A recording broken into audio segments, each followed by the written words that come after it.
Hollywood has come a long way in the past few decades, and one of the reasons for that is the amazing use of technology in the modern-day films. And you might already know that many movies use visual effects to enhance the overall viewing experience. But there are still many scenes where you probably just won't realize if it's a real one or enhanced with CGI. Hello and welcome back, and here's a look at the best movie scenes and how they actually look like before and after VFX. So, let's get started.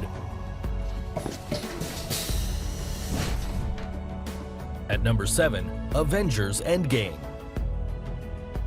Doesn't feel cool, but if it looks cool, that's what matters. Going by the numbers, Avengers Endgame became the greatest blockbuster movie of all time by mid-2019, beating the long-standing blockbuster Avatar. But do you know how the great battle fought in Avengers Endgame looked without visual effects? As common with most of the big-budget superhero movies, the most exciting scenes of the movie were filmed in front of a green screen. For instance, there was a scene where the superheroes returned for the big fight by stepping through portals. Here, each portal was created entirely using special effects. Also, there was a famous scene where the Avengers ran straight towards Thanos and his army. Now, to perform this scene, the film stars were just running towards 6 men in motion capture suits. The visual effects supervisor Dan DeLue said that having the 6 people facing the actors helped them figure out where their eyes should move during the scene. Also, the famous scene where Captain America finally gets his hands on Thor's hammer, since he was always worthy of it. When you see this scene filmed in front of a green screen, the moment seemed much less dramatic. So, all behind-the-scenes footage that showed a lot of details, like the superhero costumes and portals, were all created using special effects and green screen. And here are a few more great scenes from that movie with and without VFX.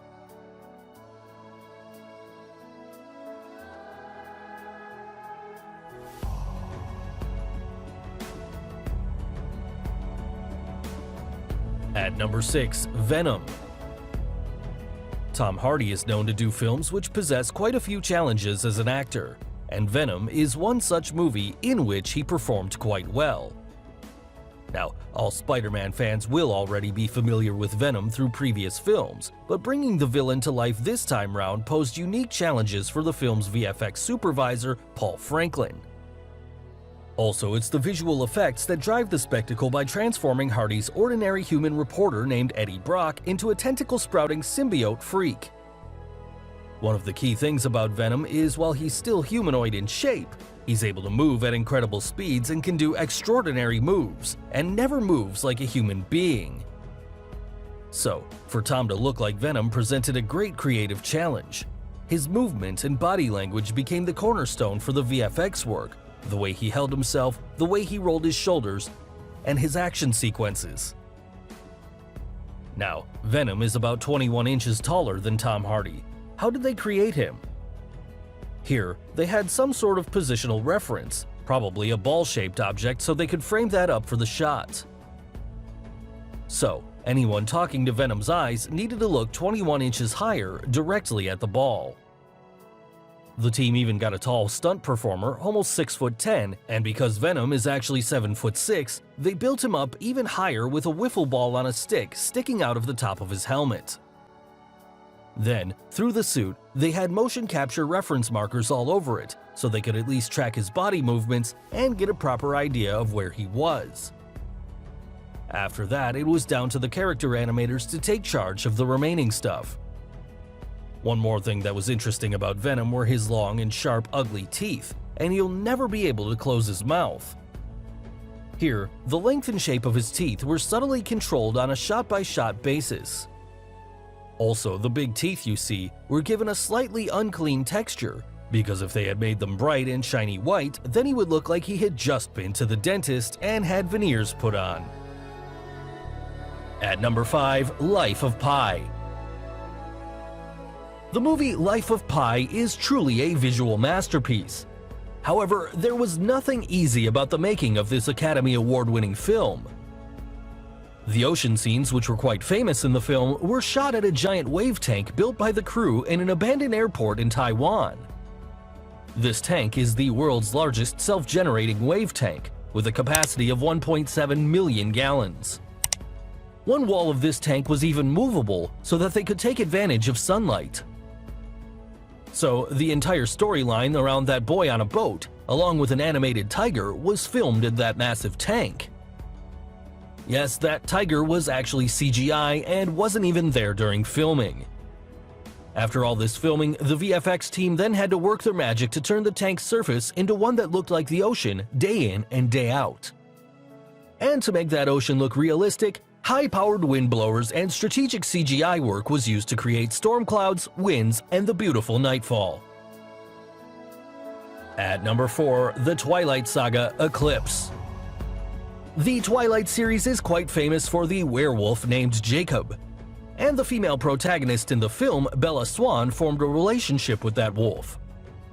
As you can see in this scene from the third movie, Eclipse, they are quite affectionate while Jacob was in werewolf form where she pets him.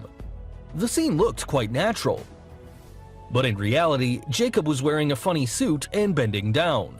While it all looked funny, it did take quite a serious performance by Kristen Stewart to actually pull it off. That's because, while Kristen Stewart can play Bella as a human easily, Taylor Lautner, who plays Jacob, can't actually turn into a wolf.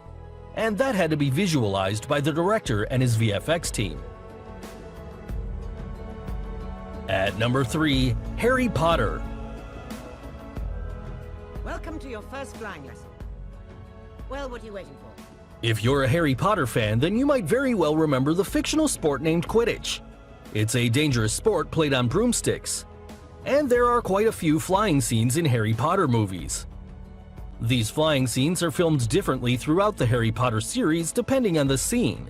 And of course, it's not actually done in the air. For instance, look at this flying scene. In reality, it involves real costumes and broomsticks being filmed behind a blue screen or a green screen background, where the digital environment is filled in. The VFX team creates the digital environments using a combination of real photography and CGI digital doubles to make for even more frenetic gameplay. The floating books are another cool effect from the movie series. In one of the Harry Potter movies, Hermione is seen holding up books to a library shelf where they float back into place. But in reality, they're grabbed by green-gloved people. There are people standing on the other side of the shelves wearing green gloves and grabbing the books back in. Their hands are removed in post-production, making the illusion as if the books magically float. At number 2, Game of Thrones Season 7. The whole world has gone crazy for Game of Thrones, and the 3 dragons in the series are quite a phenomenon. But, do you know how Dragonstone and the actual dragons were brought to the small screen? Now look at this scene where Dany is seen entering Dragonstone and Jon Snow gets to know Drogon, the biggest dragon in the series. Here, the boat, which is surrounded by ships, waves, and dragons, it was all shot in front of a green screen. And Kit Harington was petting a piece of blue rock, not an actual, living, breathing dragon. Here are a few more scenes which show how dragons were actually created before and after visual effects.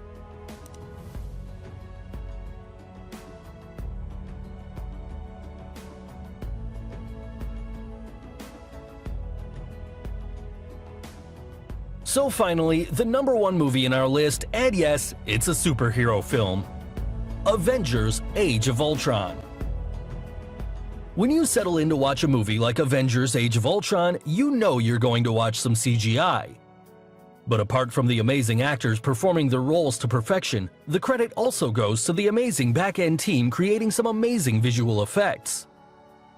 In order to make the villain look compelling, James Spader was zipped into a motion capture suit and given the freedom to breathe some life into Ultron, the titular villain in the Avengers' second outing as a group. Ultron Prime's design needed to be modified to accommodate all of the acting and sophisticated movements James Spader was performing on set.